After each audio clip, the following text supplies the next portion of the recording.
mode of heat transfer by the way of radiations. Here the heat transfer or radiant energy emitted by the black body, we keeping this black body at different temperature. Then we found the radiant energy emitted by the black body is having spectral distributions curve. It means the curve is between the radiant energy and the wavelength radiated by the black body. Okay. Now three important points we are going to study. As the temperature of the black body increases or rises, the area enclosed by the spectral distributions curve goes on increasing. Now by the graph try to understand it. If this is the curve, spectral curve, and T1, T2, T3, these are, so after looking this curve, we can conclude, we can say that temperature T3 is greater than the temperature T2 and temperature T1, since as temperature rises, the area rises.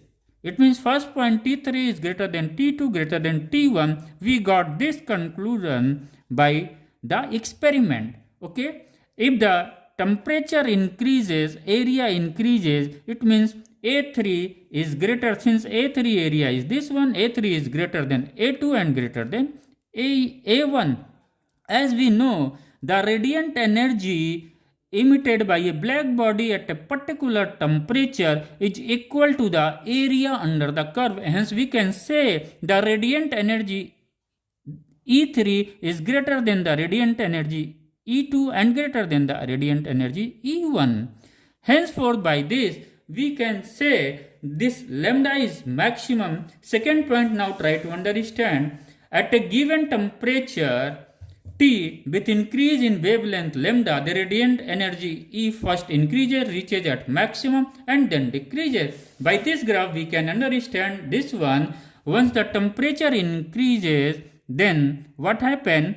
If the lambda increases, this lambda increases, radiant energy first increases, reach at the maximum point, and then after increase in wavelength, it decreases. So this graph is clear? Okay, third point. As the temperature rises of black body,